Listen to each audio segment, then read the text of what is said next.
Okay. Good evening, everyone. Hello, or good morning, or afternoon, depending on when you're listening. Welcome to the 48th of hopefully many episodes of Bardadvice, a D&D / TTRPG / nerdcore, anime, sports, whatever, etc. podcast where I, Charles Chaz Yazik, the DM, the Bard, however you may know me, do my best to answer said questions. Hello to all of the regulars in chat. It's good to see everyone. Avram, Chris, Rocco, Bean, welcome. At the top of the show, we like to remind everyone of the email, which is bardadvice@gmail.com. It also looks like bardadvice, if that's easier to remember, but if you have any questions, concerns, queries, complaints, compliments, criticisms, send all of those to bardadvice@gmail.com. If you would like to get some merchandise, you can do so over at manshorts.com, and if you'd like to contribute to anything that I'm doing musically, notably my third album, Organized Lightning, you can do so directly via PayPal, Cash App, or Venmo, all of which are Yazik, Yahzick. On that note, as to the album, just a reminder to everyone that that is coming. I'm looking for getting it done next week. The plan is to do 11/22 for Organized Lightning. I am down to the last 2 songs on the album, and we're just in the assembly stage of that. So that is good news on that front. For Art Corner this week, I actually kind of stumbled upon this. I mean, I heard about it a few days ago and was excited to listen to it. For anyone who didn't know, Andre 3000 released, as of today, his new and first solo album, New Blue Sun. There are no rap lyrics, there's no bars. It is entirely instrumental. It's very experimental, ambient, kind of new jazz, lots of flute stuff, but I think that it's really, really good. What happened was, you see, is that I knew that it was coming, and then last night when I realized that it was past midnight, I thought, oh, well, I can probably go listen to the Andre album. When I pulled it up on YouTube, the first one that pulled was not an official, it wasn't like an official channel, so I knew that it was going to get pulled. So I just started listening to it, and I let it run in the background while I was doing a bunch of other stuff, mostly editing. And it was awesome. I really thoroughly enjoyed it. It did inevitably get pulled, and then I had to go find another version to listen to the tail end of the album, the last like 5 or 6 minutes or so. But I think it's really, really cool. And if for nothing else, I think that it's really great background music for working. And even if you just want to chill and just kind of feel the vibe of the music, it's a really cool thing. In particular, tracks 6 and 8 are really good, so that's awesome. So I recommend everybody go check it out. That's what we have for Art Corner. All I could think of is the Key and Peele sketch about Outcast never reuniting. Yeah, it's a shame. Pirate has put the link to the Discord channel in the chat, so if you want to join us on Discord, we usually chat a little bit after the show as well as throughout the week, so go check that out. You finally caught a Bardadvice live. Great, welcome. Here we are. It's party time. It's Friday. I hope everybody had a good week, by the way. I didn't really say that. Another thing that I didn't say that I should say at the top of the episodes is a big thank you to our existing members, patrons, super chatters, and of course anybody that watches. Just a reminder to please like, comment, share, subscribe. All of those things are good for the algorithm, and in particular, please rate the podcast on your respective platform. I know that specifically for Apple, that's very helpful, but I also think it's good for Spotify. I do see that there have been some ratings on there, so I appreciate y'all doing that. If you haven't, please consider giving it a second thought and doing that, just because it does make a good difference in the podcast getting out there to other people's ears. And yeah, sorry to hear that, Chris, but don't worry, we will be here.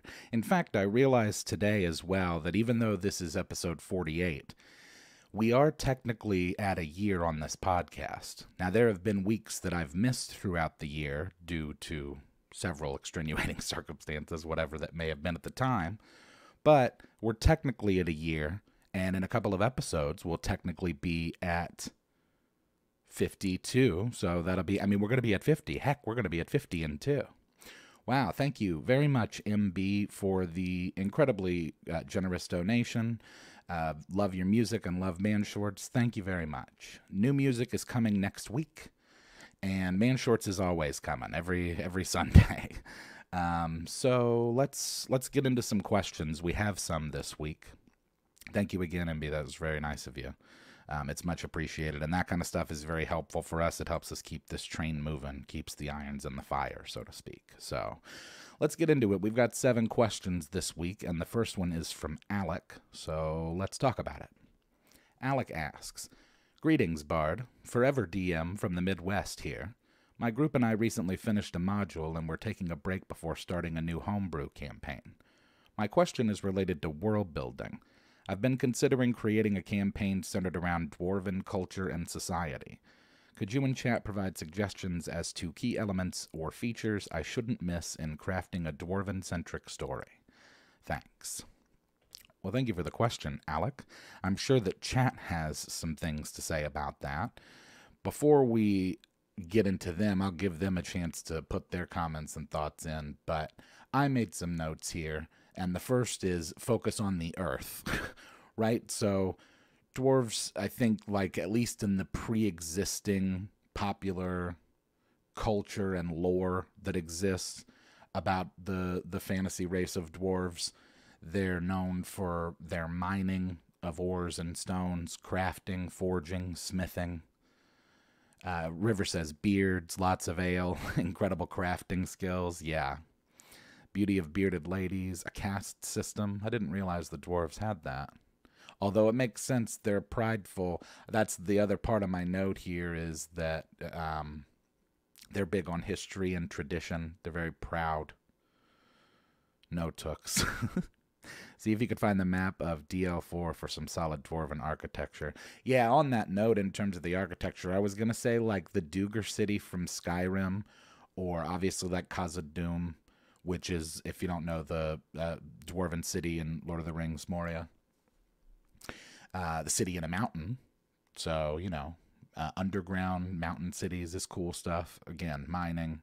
Lots of mining. Listen to Diggy Diggy Hole. It will get the party in the mood. Depends on the lore of the dwarves. I recently replayed the original Dragon Age games, and the dwarves in that series operate under a caste system. Yeah, I mean, you could do whatever you want, which is actually my third point here. Is that, it is ultimately up to you as the DM in terms of what the rules are about, like, the race and the history of not only the existing lore and NPCs and plot and stuff, but also the players themselves. Which, are they dwarves? Are the players playing as dwarves? Or maybe they're completely different races that are kind of stuck in the dwarven world for whatever reason, and they have to navigate that. Said, drop hints of this in the lore or the plot. Oh, when it comes to like the history and tradition and stuff, which, yeah, that stuff is kind of pretty easily sprinkled in because a lot of times it kind of just gets genuinely created as you play, as the players ask questions. And it's like, oh, well, I never thought about that. Who is this guy? What's his backstory? And then it just kind of gets built. Got to have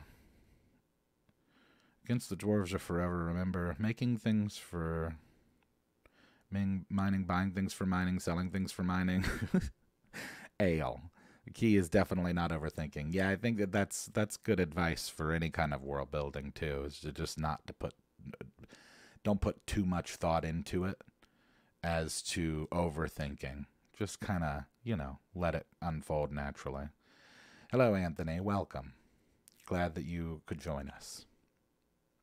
So any other hints or tips or tricks from anybody when it comes to building out Dwarven stuff? I think that there's a lot of existing properties, too, that you could look at beyond just the ones that I mentioned. Yeah, River said that there's lore about them in Dragon Age games. I'm sure that there's tons of different games where they have their own lore, and maybe you can kind of combine all of those things to make it your own. Also, I think, too, that it really does matter what the other players are, because if the players are all dwarves, then the lore includes them. If they are not, it does not, and as such, changes things. So, back for your second show. Oh, well, welcome, James. Welcome back. All right. Well, I hope that that gives you a bit of an answer, Alec. I think so. I think it gives you one. Natural aversion to surface dwellers. Yeah, that's another thing too is that dwarves can butt heads with obviously like with elves and depending on what lore system you're using too. So it goes back again to what the players are going to play. So ask the players what they want to play, or you as the DM, if you're building out the campaign, I guess you kind of set those parameters as to what they can do. But try and figure that out because I think that'll help you. Do like it when attention is paid to dwarven engineering and gadgets. Yeah, no doubt. I like that too. That's the coolest stuff I think is like the forging and the smithing. Is just like all the different kind of like technologies.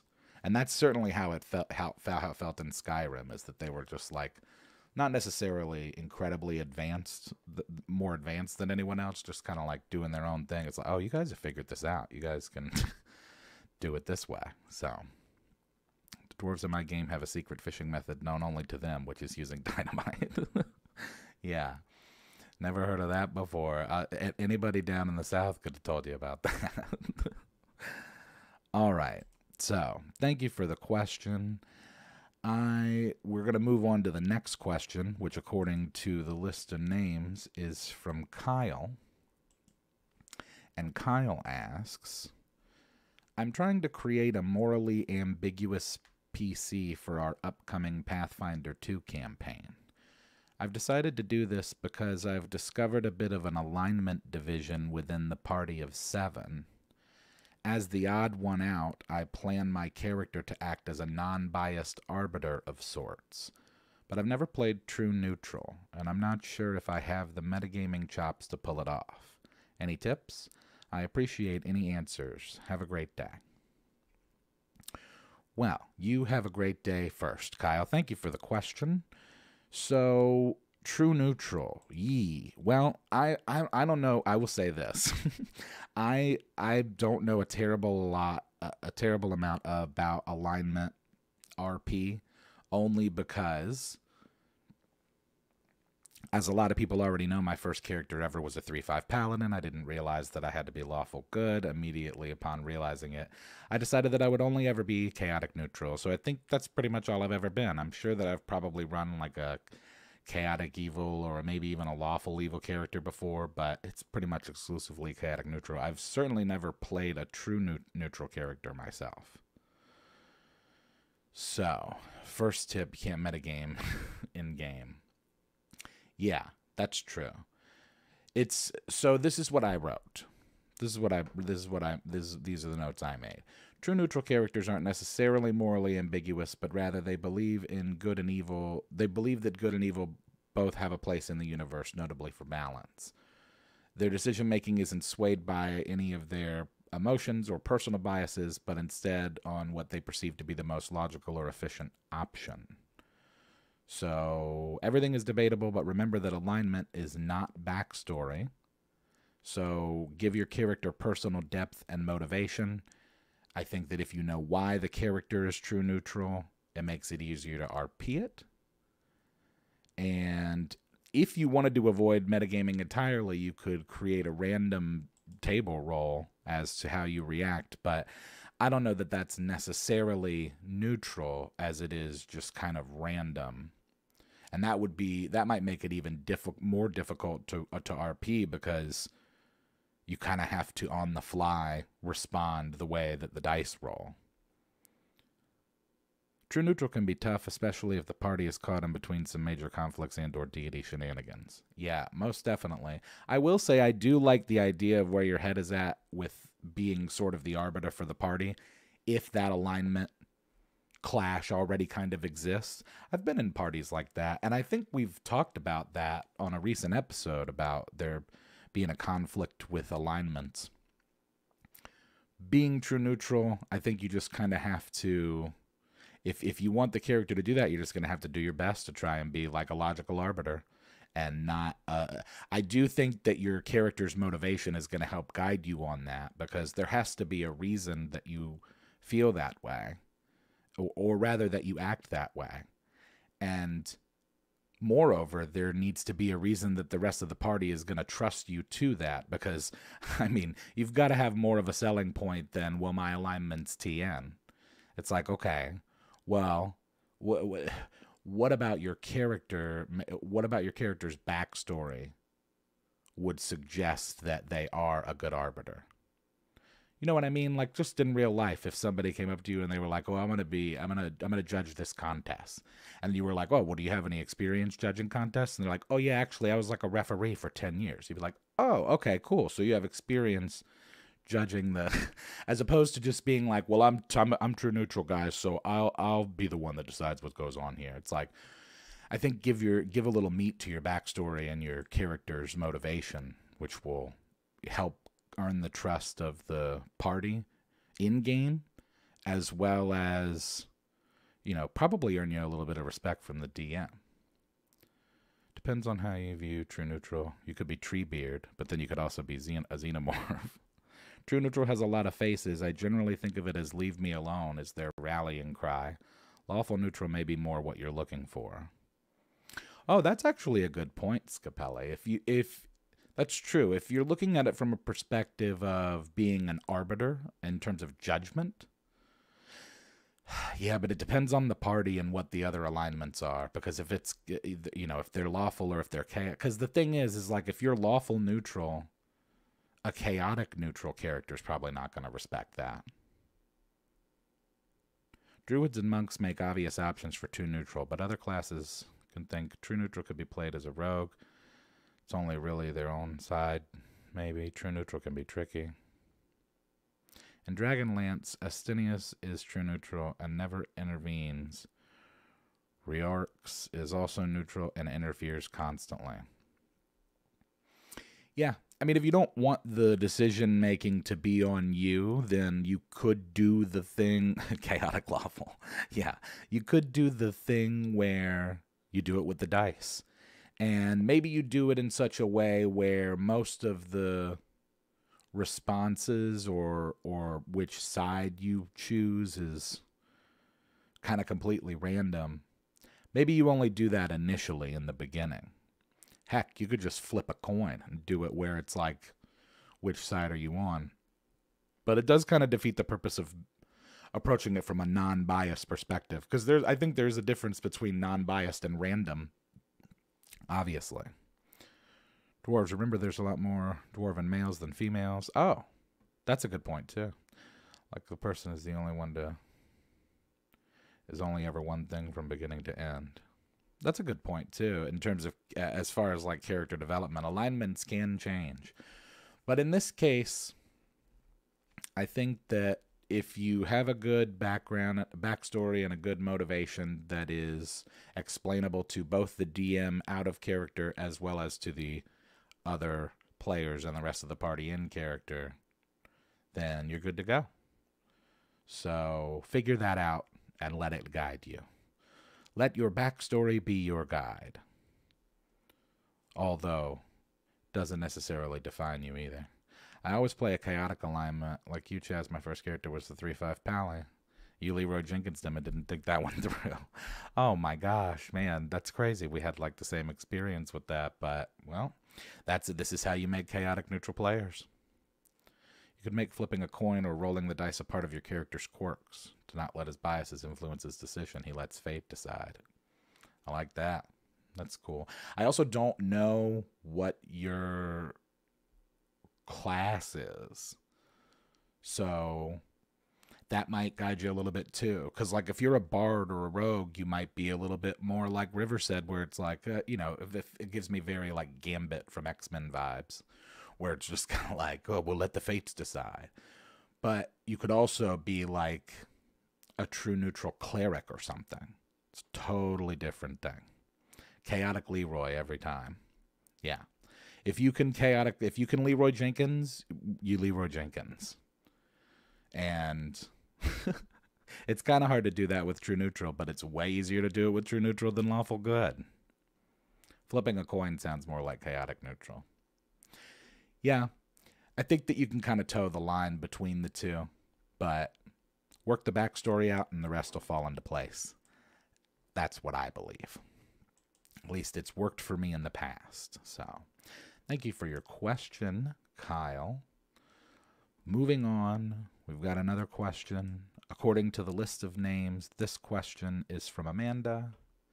And Amanda asks, what is your favorite D&D campaign that you have been a part of? What campaign have you never played but want to? Thank you for the question. I think I've answered a similar question to this before, but I wanted to do this one because it's fun to think about, and at least my favorite one, because I kind of just recounted all of the different campaigns that I've run or I've played in, and so I guess that it could be inclusive of any of those.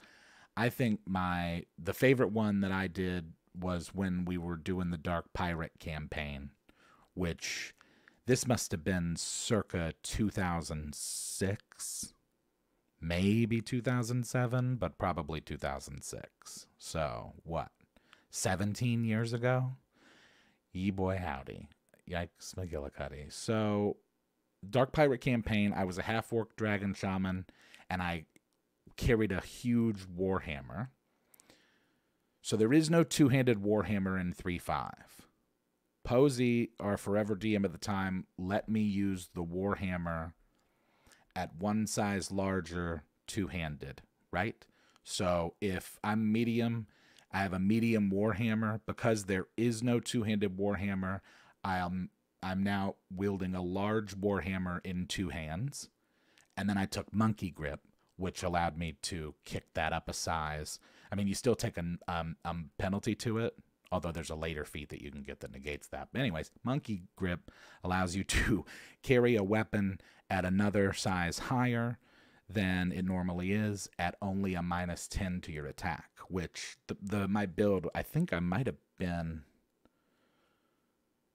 was only like 3 levels in Dragon Shaman for the totem stuff, maybe only even 2. And then the rest, I'm pretty sure the rest I was fighter. So yeah, as the Dragon Shaman had a totem dragon, so I elected for the blue totem, which gave me a lightning breath weapon, as well as allowed me to breathe underwater, which came quite in handy in a Dark Pirate campaign where we were mostly on the water. That was my favorite one that I've ever been a part of, but there's other ones that are very close. In terms of one that I haven't gotten to play that I would like to, recently, I've been saying on this podcast for probably months now that I've been itching to play 3.5. In terms of what we play, thematically, I really want to do like a Western, but also like in space. So not necessarily like a space Western. I don't know. It's like maybe cyberpunky 2 type thing. I don't know. I miss 3.5 for the biggest reason I miss 3.5, and it's not like it's not there and I can't play it. We can do that, but I just miss like all the skills and the variety of combinations that can come with that. Serenity Firefly, yeah, kind of, but more on the ground, less in space, more kind of. In fact, geez, what I'm going to end up doing is boxing myself into a place where I can only DM that campaign, and that's unfortunate. I guess I could run a DMPC, but it just would be built out in such a way where like most of it would take place on the ground, and maybe getting to space would be kind of the end game, or at least like late game thing. Converting Serenity to Suede works pretty well. Oh man, and I should have written this down. Somebody this week told me about there's some system that like simplifies. It simplifies basically the order of turns such that it's like a different type of TTRPG system, but what it does is it simplifies the turns such that you don't have to spend a lot of time waiting on everybody to take their turn. And I have no idea what it is. Cowboy Bebop, yeah, ish. Would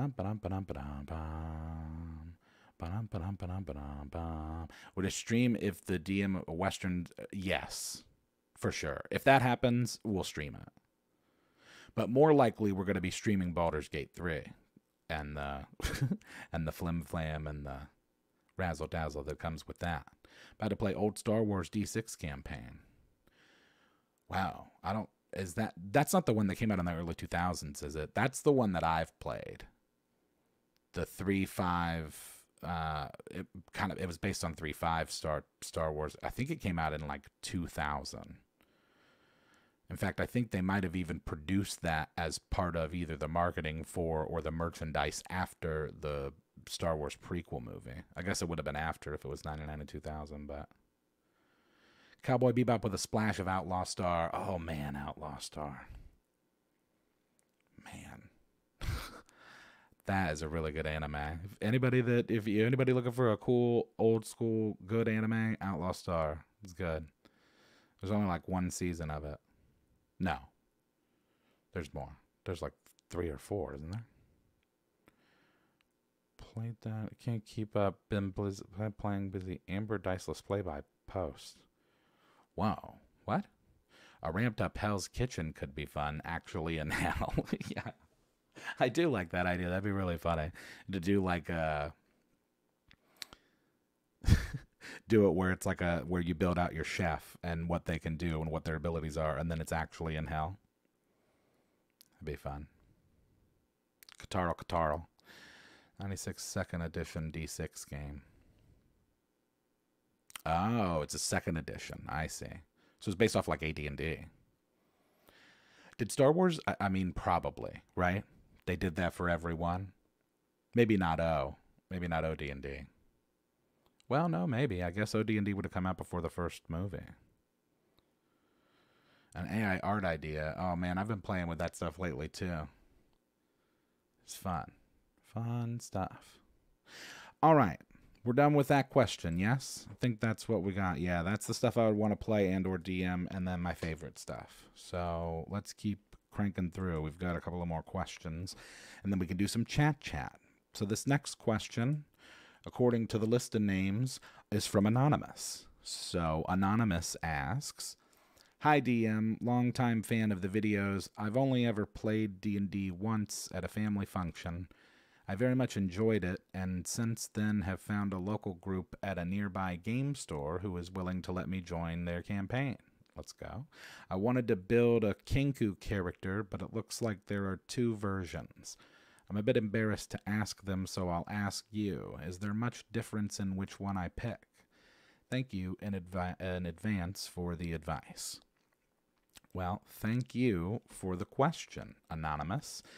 And you shouldn't feel embarrassed. There are not any stupid questions. I am constantly looking stuff up and being like, what is this rule? How does this work? I don't remember this. And when I play, it's a disaster. And it makes me feel way worse because it's like, well, you're a DM. And then it's like, you don't know how this rule works?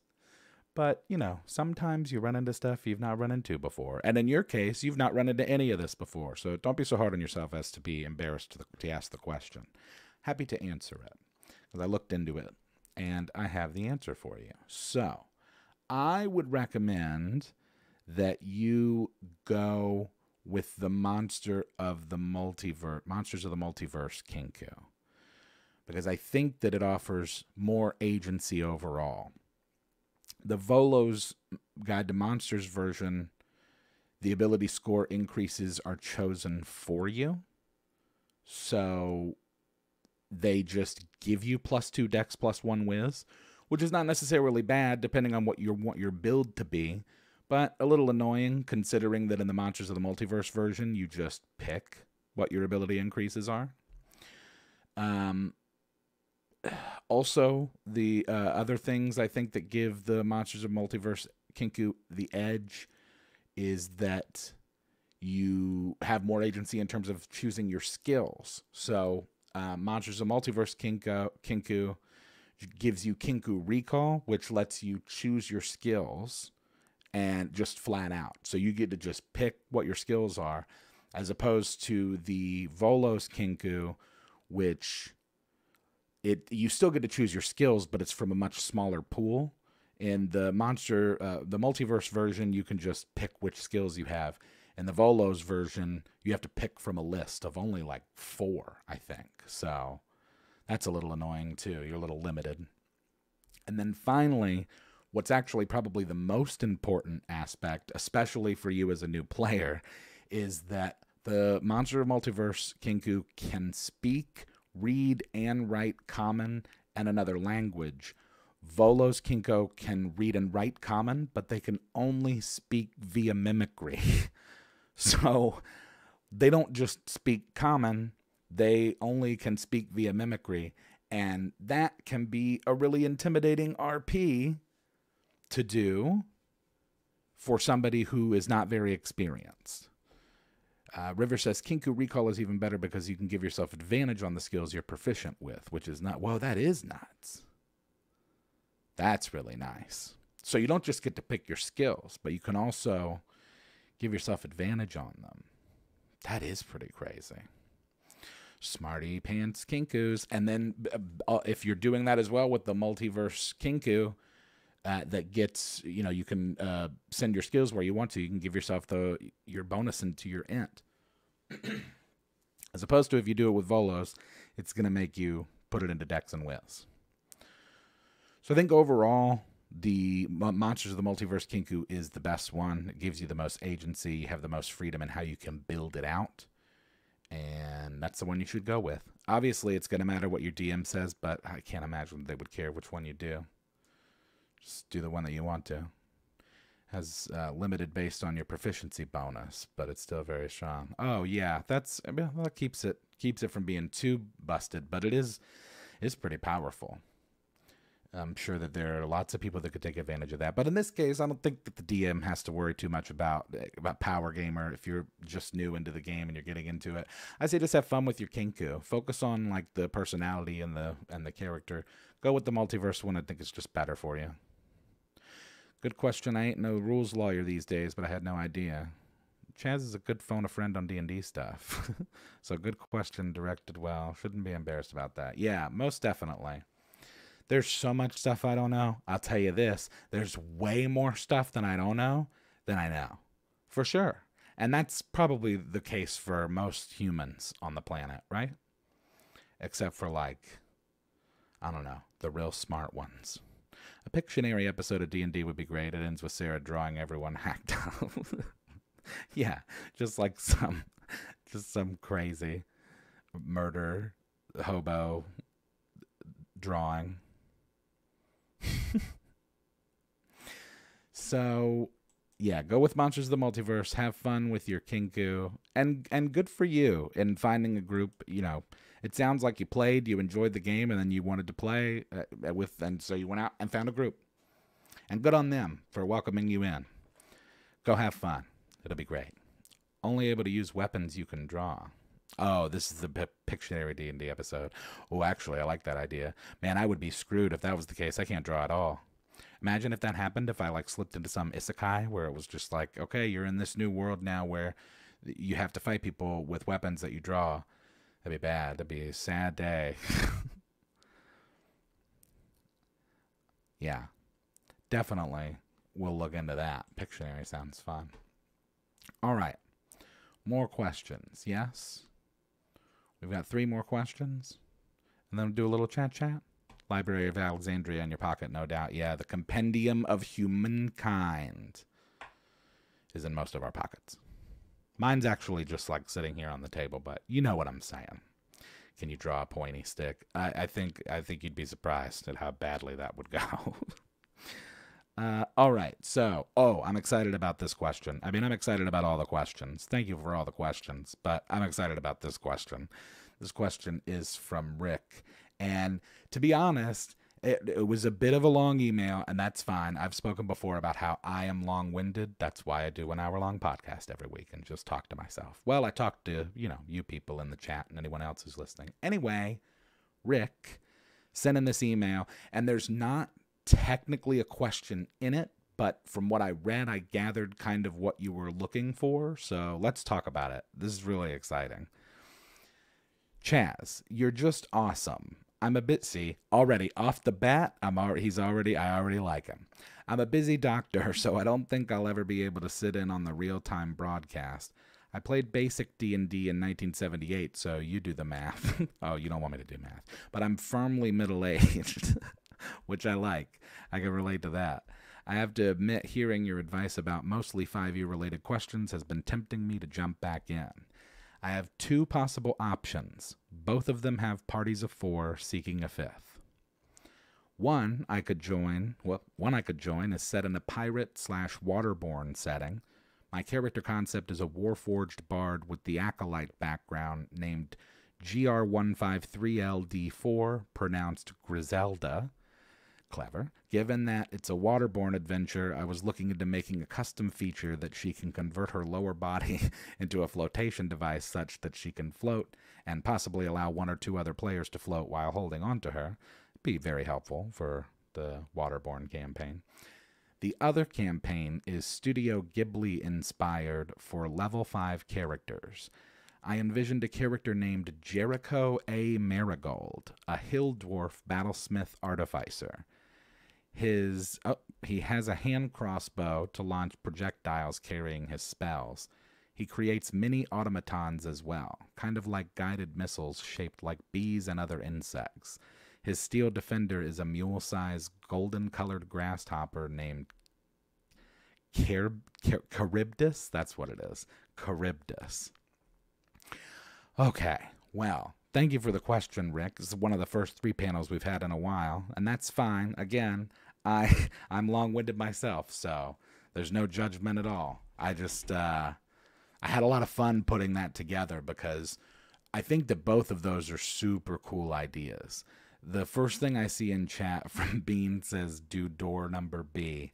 And I gotta echo that.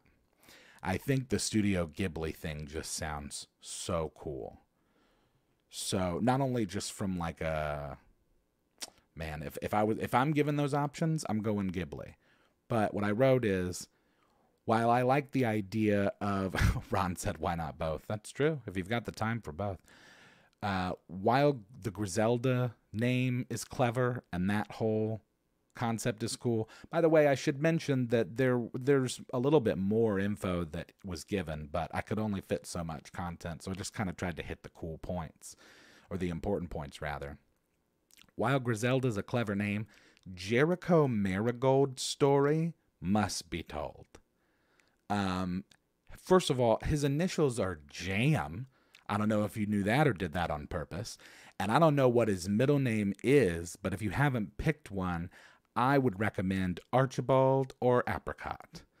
A dude named Jericho Apricot Marigold, initials Jam, and he's a hill dwarf battlesmith artificer who has a crossbow and rides a golden grasshopper named Charybdis. Abernathy's pretty good. Artificers are a ton of fun to play. Go with whichever one is the most complex. I think that Jericho hits all of those notes. Yeah, I think that it's pretty complex. Artificers are really fun to play. Don't understand how a Warforged can transform a lower half. Warforged are already constructs and typically can't be changed from their original construct.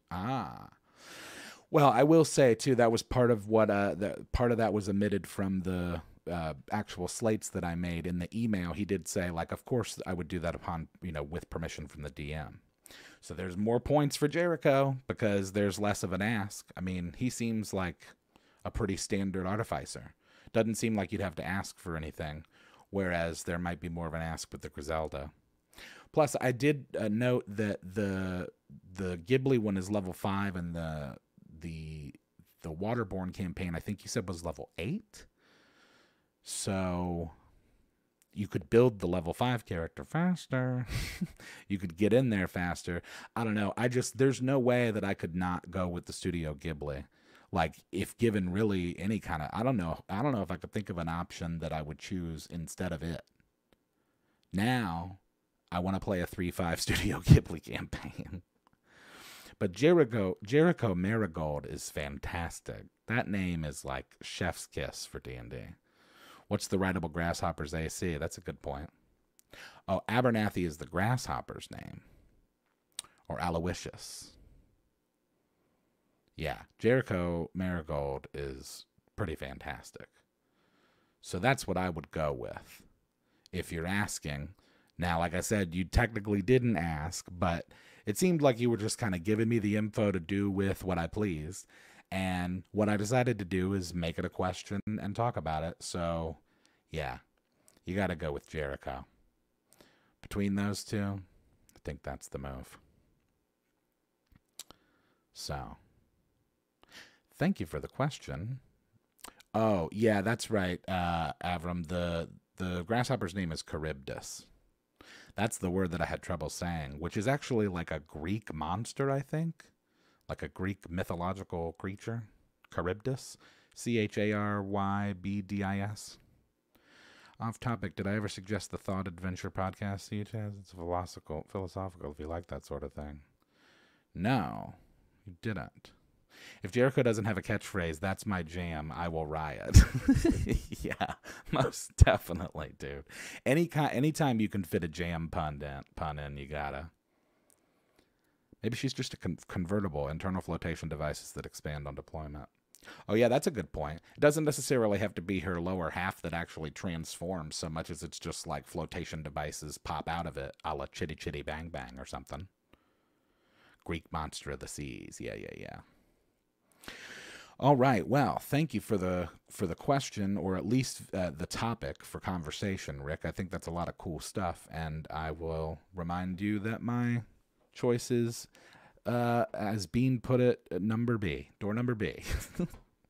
So, all right. We've got 2 more questions this evening. We'll do a little chat, and then we'll be out of here. This next question, according to the list of names, number 6, is from Nate. And Nate asks, "Hey Yaz, I've been a fan of yours for most of your career. I first saw one of your songs on YouTube circa 2009. Over the years, I've seen you sing, vlog, rap, act, and host several podcasts. I do it all. This one is my favorite, by the way. Anyway, as a bard of many hats and jack of all trades, what do you consider yourself? An actor, a rapper, an entertainer? Excited for Organized Lightning and hope you have a great holiday season." Well, thank you for the question, Nate, and always cool to hear from an old school fan. I guess I should say a tenured fan. Yeah, I've been making content online for probably half of my life at this point. Well, yeah, maybe a little less, but for a really long time. It's cool to hear people that were watching stuff back then. I think I've also been asked a question similar to this before too, but mostly I wanted to do this one just because, like, I think that's really cool that you've been a fan for so long. Like, I appreciate the support. I'm always trying to produce things. I've said before, and I still feel the way that I still feel this way. Like, I'm a writer before anything, and I was a writer before anything. I think as a kid, that was probably the first thing that I did and did well and enjoyed and craved more of. And then everything around it is kind of an extension of that. So that's to say, like, there are many mediums that I love and use, but writing is the foundation for all of them. And I think entertainer is okay. Bard is okay. I usually just say writer. Or a lot of times I'll say, it depends on the context too. Because sometimes people will, if it comes up in conversation, usually it's a bit more of an explanation, and it's like, oh, well, I have a YouTube channel.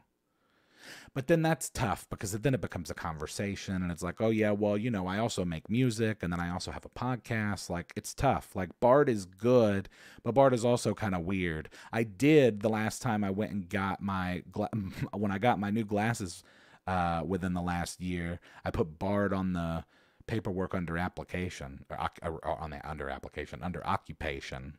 I put Bard on the paperwork because I was like, well, that's technically true just in the sense of like that I'd that I do a little bit of all of that entertainment stuff, you know, the old razzle-dazzle, as they say. You love writing poetry. Nice. Yeah, I haven't actually written poetry in quite a while. On the note, too, of writing, like lately I've been kind of considering bringing life back to an old novel that I had started. When I was in my early 20s, I started writing a book. Now listen, any writers here know too, I have way many books I've started. I don't have any books that are done, but I have a bunch that I've started. But one that I probably had the most progress on was, I got about 150 pages into it. It was kind of like a fantasy story, and I don't know, it always kind of keeps running around back in my mind, and, you know, looking at the original version of it, it's not good. I was 22 when I was writing it, so it's like I have to kind of reapproach it and rewrite it and redo it, but I'm doing that, and I've really been enjoying it, actually. It's been kind of therapeutic to just, like, write to write, not necessarily to a means to an end, because, you know, this kind of stuff can't, not the podcast. I actually have a lot of fun doing the podcast and keeps it fresh and fun, and you guys are a big part of that, but you being listeners and people in chat. But sometimes this stuff can be repetitive. Sometimes it can feel formulaic and it's like, I gotta write another script. I gotta write a script this week. I gotta write, which reminds me, I've got like 2 scripts I need to write this weekend. But yeah, I'm a writer first, so that's what I would say. And I've really enjoyed writing the book because it's just kind of something different. And Justin and I also are gonna, I think, put a lot of focus into getting some of these film scripts completed, at least so that they're done, and then we can kind of decide on what feature we want to make. Try merging some of the incomplete stories into one complete story. Yeah, that's not a bad idea, Ron, actually. I've considered that before, where, you know, maybe I just do like a collection of short stories and kind of rework some of the existing stuff I have. The trouble is finding it all. Thankfully, my mother has done a great job of at least retaining a lot of, like, I think my mom actually has, like, everything that I've ever written that I've ever printed out, she's got copies of, and I've got it at the house here with me too. But, yeah, it'd just be a matter of organization, you know? At the moment, it's hard to move without building something out of Lego, but that's another issue. I don't know if you're talking Shakespeare. He may have been at least somewhat musically trained. Yeah, well, I think too, like, you know, I feel also I relate a lot to the Renaissance man, the Leonardos, and the not that I'm touting myself as brilliant as Leonardo. I mean, that guy created helicopters. I mean, at the minimum, like, had the ancient design for them. But, like, I just mean in the sense of, like, I do a little bit of everything, as opposed to just being known for one thing. And I kind of hope to be that way. I don't want to be known as just like a rapper or an actor or whatever it is. Like, I want it to be where it's just like, you know, this is kind of an emporium of entertainment, you know? That's the goal. So I like pizza and ninjutsu. Yeah, no doubt. Oh man, I miss those movies too. The original ones. Although I've actually heard good things about the new one. I should check it out. I will say about the new one, I think it's really cool that they use kids to do it. Like, well, I mean, not kids, teenagers. But I don't know, I just think that's neat, because I don't know if they've ever done that before. And it makes it feel a little more genuine, maybe? I don't know. But people seem to have liked it. The number one quality of yours that has appealed to me is my clear sincerity. Oh, well, I appreciate that. Yeah, I try to keep it real. Just in a world where there's a lot of not that. I just try to, I don't know, just try to work hard and be nice to people. That's what my keychain says. So that's what I try to do. The new one is pretty tight. Oh, cool. The Marvels is way better than Captain Marvel or Miss Marvel was. Oh man, I'll tell you about Marvel. I gotta say, I kind of like that they're slowly turning into like 4E because, like, as we are on the dawn of Nintendo, it's coming. It's coming, y'all. We're getting a live action Zelda, And then we're going to get, I imagine we'll get some sort of a Metroid property. I am confident that within the next year or two, we will see a Toad movie similar to the Minions movie, where it's just all toads. And I will go see that because that sounds like a really fun time. And the Minions are great. Those guys are hilarious. All right. So we got one more question that we'll do. Thank you for the question, by the way, Nate. And thank you also for your patronage as a fan for 17 years. It's much appreciated. Let's get into this last question. It's not a D&D related question, and I've gotten into the habit of putting those towards the end because it kind of makes for an easy transition into chat. We got to talk about football. So this question is from Christy. So there's still a bit of a Chris there, although not from an official Chris, a Christy. Pretty close. Maybe Christine or Christina. Christine asks, "Hey, Bard, first time sending a question, and it's about football. I saw your TikTok complaining on the Jags' loss on Sunday. My husband and I have been fans since we moved here in 2015. We go to every game we can, but thankfully we weren't there for the 49ers game. Do you think the team is that bad, or was it just a bad game? Fingers crossed that we finish this regular season the same way we did last year. Go Jags. Duval." Duval indeed. Yikes. Yeah, this last week was tough. So for anybody in the chat or anybody listening that doesn't follow sports ball that wasn't aware, the Jacksonville Jaguars got whooped this weekend, this previous weekend. The 49ers beat them 34-3 at home, and that is rather embarrassing. Now, I know that I had some choice words about it on Sunday. Part of that is because I have, I tend to get overexcited every year. And Justin and I, listen, I've been a Jaguars fan since they expanded when I was 8. So there have been lots and lots of years of painful 2-14, 2-15 seasons. And then I think back to, the recent, the 27-2018 run we had where Miles Jack wasn't down.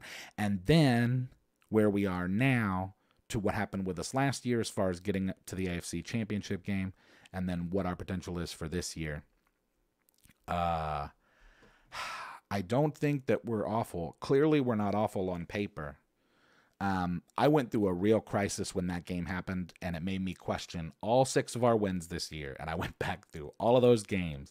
I was looking through the stats and just trying to figure out if this has been a season where we have outperformed those teams in those games or they have underperformed. I've heard from more than one person a take that Doug Peterson is playing a long game. Perhaps he's holding back on stuff. I don't know. Didn't look like holding back in that 49ers game. Looked like we were getting whooped. It looks like we've got a good number of guys out this weekend against Tennessee, which is not great because, while the Titans I don't think are fantastic, we always seem to have trouble with them. This is our first time playing them this year in our division. It's a division rival that we always seem to have trouble with. Even when Marcus Mariota was their quarterback, they would beat us. Not to trash talk Marcus Mariota, just, in comparison, relatively speaking. So I'm a little worried about that. That's at home. I'm not going to that game, although I really want to. I'm going to be working. I'm going to try to go to the Carolina game or the Ravens game. I think the Ravens is the one to go to, by the way. If I'm going to a game this year, I think it's that Ravens game. That'd be really great. But on that note, as to that, with the Jaguars, yeah, we've got the Titans next week, and that is going to be, we're going to see. Next week, meaning in 2 days from this recording. But we'll see. I'm not going to be one of those people that's like, I'm not going to root for the Jags anymore. Obviously, Duval till we die. But it's very disheartening. It makes me wonder if the team ever was what I thought it was, or who knows? Maybe it's a whole razzle-dazzle thing. Maybe it's a whole distraction. Look over here. and then, we survive to the playoffs, and then we really turn it on.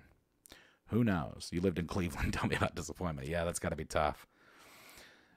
Man, but the whole AFC North is crazy. What a toss-up that division has become. It's very crazy. What do you call a caster reincarnated as a canine? A labracadabrador. Thank you, Chris. Wow, I haven't seen one of those in quite a while. Maybe I've just missed them. Cowboys rocked the Giants last Sunday. Well, that should be expected. The Giants are. Ooh. We'll talk about awful. I got to say, I would rather be a Jags or a Browns fan before being a Giants fan, at least this year. Nerd and football? Oh, yeah. Well, there's football here, and there's also basketball, too. We could talk about that, the crazy thing. If anybody doesn't know, we've kind of morphed into chat here this last question. Hopefully, I gave you an answer with that, Christy. But basketball, too. So there was some weird stuff going on with that, right, the other night with Draymond Green and Rudy Gobert, which I don't, Steve Kerr was complaining like, oh, Klay Thompson shouldn't have been ejected. I think Klay Thompson should have been suspended for 5 games because I went back and watched all of the footage. Klay Thompson started all of that mess when he was like grabbing guys' neck. That's why the scuffle began in the first place. And then, of course, Draymond comes in and is Draymond. That just seems to be what he does. And so now everybody's fined and Draymond's suspended. It's weird. Obviously, you want your coach to back your guys, but it's weird how much they defend. Draymond Green gets away with a lot. A lot. And he's a great player. I wouldn't take that away from him. He's obviously, I think, he's in the conversation as one of the better defenders, certainly in the last 15, 20 years. But is it worth it with all of this stuff going on? He's stepping on people. He's choking people. He punched Jordan Poole out. I mean, he didn't punch him out, but he punched him. Why did the Wizard go to the hospital? He had a staph infection. That's pretty good. But yeah, we talk about sports here occasionally. There's some sports ball. We do it all. There's a little bit of it all. Art, D&D, movies, music, sports, and chat. So what do we do? We do good things for the week. Thanksgiving is next week, yeah? Wow, already. Not for you Canadians. I know you guys had yours last month, but we'll be having ours here, us Americans, next week. And what are we thankful for? Let's talk about that. It could kind of be like a good thing for the week / what are we thankful for? I am, of course, thankful for all of my friends and family. In particular, my wife, who's just incredibly supportive and wonderful and beautiful. Also, thankful for the progress on the album that I've been making. I can't even begin to tell y'all how happy I'm going to be for that to be done and over with. And, as soon as it's out, which, remember, 11/22, keep your eyes open. I can't say with any certainty that it's going to be out that day because I've never been able to say with any certainty that it's going to be out on a day. But 11/22 is the plan. Keep your eyes peeled for that. Once that's done, it's going to be great. I'm going to have all this free mental space to do other stuff, do other collabs musically. And sports fans are some of the biggest nerds. So many numbers and stats. Yeah, I've spoken, Derek, on this podcast about how much of an overlap there is, and how I'm surprised that there's not more overlap and conversation between sports and D&D or TTRPGs, because it's the same. Crazy story for the week: had a homicide suspect evade police, and they had to shut down my neighborhood and the one surrounding yesterday. They eventually caught him, but it was crazy town here. Yikes, that is nuts. Sorry to hear that. I hope that you're okay, or rather, I should say, glad to hear you're okay. Your son's birthday is the day before Thanksgiving. Oh, that's nice. Happy birthday. Some good college football games coming up. That's true. Black Friday month in Canada. Whoa, what? Hold on. Ruby and Ron, you guys are Canadian? I did not know that. Thankful you didn't get COVID after sitting next to someone who had it for 13 hours. Yeah, that's that's what they call in aviation. They call that a near miss, right? May the source of all existence bless you and loved ones in this life and the hereafter. Hope to find a wife, but you need to improve your self-discipline first. Don't worry about it. It'll happen when it happens, and it'll be worth the wait. Played our session tonight. Nobody died this week. Oh, well, hey, that's good news for your party. Igrichel, thankful for the job you got today. Money, money, money. Nice. It's not been a good week. So thankful for the stream providing a much-needed distraction. Well, we're happy to be here, River. Sorry that you had a tough week, but glad that this is, you know, at least a little bit of a pick-me-up. It's certainly one of my highlights of the week. You know, as I've said before, and will continue to say, I really enjoy doing it. You know, you guys all make it worth it here in the chat. It's always so fun. Thankful your nephew in Hawaii and his family are safe, recovering well after the fire. Yo, wow, that's super stressful. Yeah, glad to hear that. There's a few of Yeah, I know, Ron. I realized that, but I just didn't realize y'all were Canadian. That's cool though. Go Razorbacks. Niece's birthday is today. Oh, happy birthday, Victoria's niece. See if it was a good week till you lost your paycheck. Oh no. Whoa. Sorry to hear that, Avram. Follow up on that. I hope that gets resolved. Yeah, I can relate to that. People messing with money. It's never good. But yes, Mike, you are awesome indeed. Chat is half of chat, you know? When you think about it, chat is half of chat. I mean, I'm half of the chat. And then chat, y'all are the other half of the chat. And together, it's chat. A tree blight covered in bacon jumps out of the forest at you. It's a ambush. Holiday movies are coming out. Oh, yeah, that's true. Yeah, I know that my wife and I are going to go see Napoleon. That'll be fun. And then there's that Eli Roth Thanksgiving movie, which is just like, what? That is a snapshot, I think, in we spent so much time wondering if we could, we didn't stop to think if we should. Right? Because, like, that movie was originally like a fake comedic trailer on Grindhouse, right? On Death Proof, on Tarantino's movie back in like 2008 or 2009. And now it's actually being like made out into a full movie. I mean, whatever. I think like post Cocaine Bear, all bets are off. I think we're gonna start seeing a lot of just like more wacky stuff. If you're interested, Chris Jericho has Roth on his pod this week. We need to talk about it. Huh. Yeah, Jericho Marigold. I wonder if you could do anything with that character that would be a bit of a nod to Chris Jericho. We could make one of, I know what you do. You make one of his special moves an armbar. Oh, man. So like Machete. I don't know why I did that, by the way. I don't like when people do that. Machete.